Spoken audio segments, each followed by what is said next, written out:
Kanalıma hoş geldiniz. Bugün sizlere orkidelere hem yeniden vitamin desteği sağlamak hem de sonbaharın gelişiyle çiçek dalı çıkarmasını kolaylaştırmak için iki farklı yöntemden bahsedeceğim. Hemen birinci yöntemimiz için ihtiyacım olan bir elma ve bu elmayı küçük dilimlere ayırıyorum.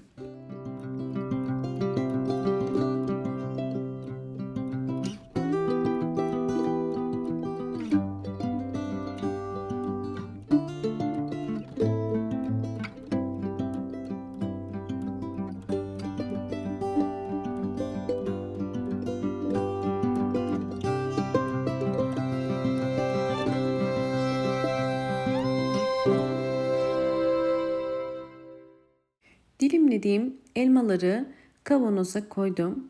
Şimdi bu elmaların üzerine kaynar su koyuyoruz.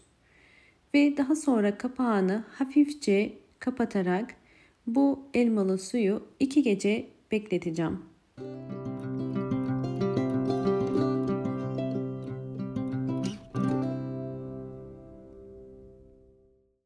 İkinci yöntem için yumurta kullanıyorum. Yumurtanın bol kalsiyumdan yararlanmak için önce yumurtaları kırıyorum.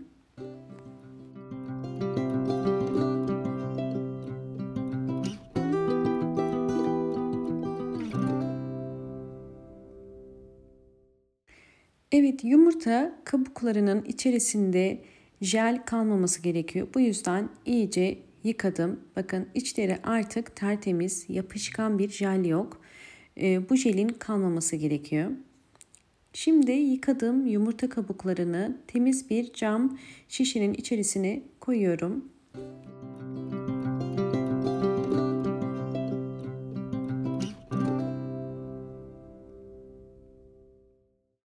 Üzerine kaynar su koyuyorum. Bu işlem yumurta kabuklarındaki kalsiyumun açığa çıkmasını kolaylaştıracak ve hafifçe kapağını kapatıp yine 2 gece serin bir yerde hem elma suyunu hem de yumurta kabuklarını bekleteceğim.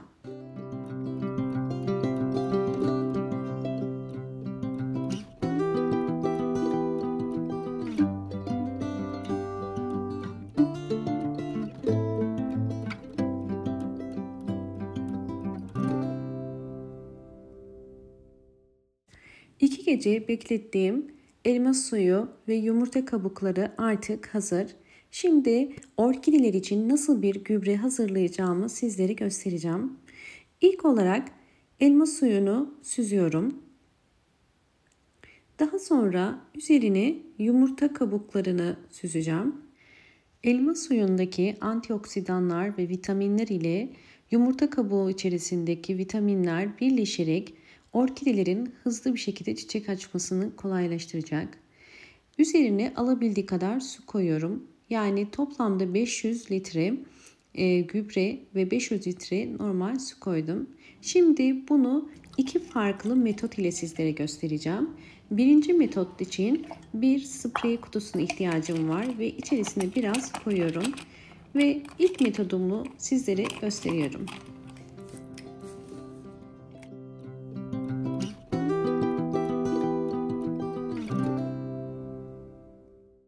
Birinci metotta orkidelere sadece yapraktan gübreleme yapıyoruz. Orkidenin hem üst yapraklarına hem de alt yapraklarına hazırlamış olduğumuz gübreyi sıkarak orkidenin bol bol vitamin desteği almasını sağlıyoruz. Bu metotta orkide yapraklarına sıktığımız suyu kesinlikle silmiyoruz. Sadece bakın hem yapraklarına hem de özellikle gövde kısmına da sıkıyoruz. Gövde kısmında yeni çiçek dalı çıkarabilmesini kolaylaştıracak. Aynı zamanda daha sağlıklı ve yeni küçük kökler çıkarmasına da yardımcı olacaktır.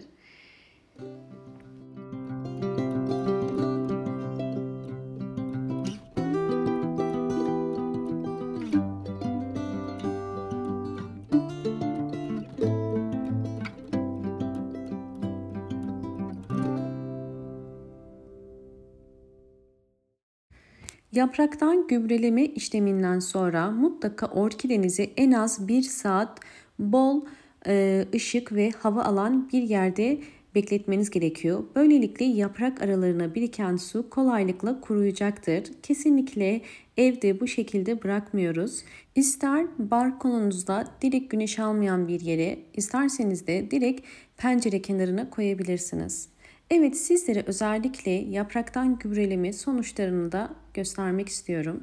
Bu orkidem yeni bir keyiki çıkardı. Gördüğünüz üzere orkide yapraklarının arasından sağlıklı büyüdükleri zaman yeni bir keyiki yani yavru orkide çıkarabiliyor. Videomu buraya kadar izlediyseniz ve beğendiyseniz hemen beğen tuşuna basıp kanalıma da abone değilseniz eğer bana destek olmak için abone olabilir ve videolarımı çevreniz ile paylaşırsanız çok mutlu olurum.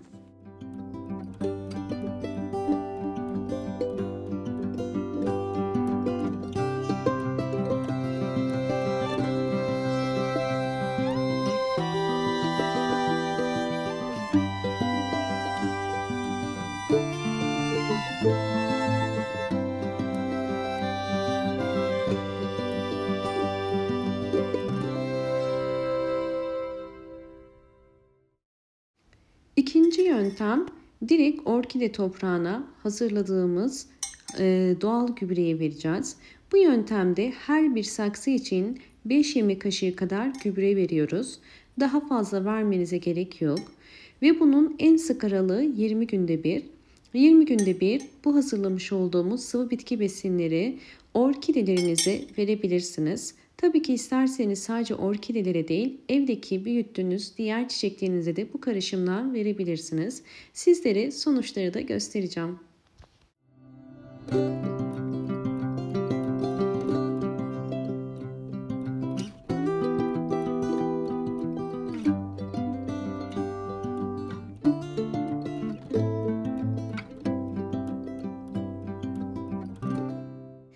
Videomu buraya kadar izlediyseniz ve beğendiyseniz hemen beğen tuşuna basıp kanalıma da abone değilseniz eğer bana destek olmak için abone olabilirsiniz.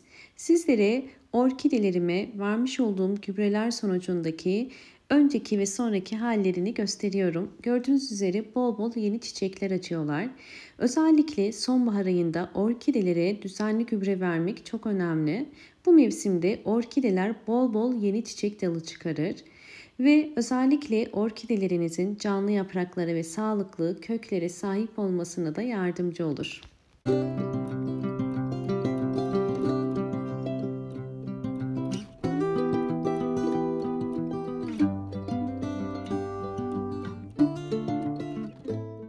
Videomu buraya kadar izlediğiniz için teşekkür ediyorum.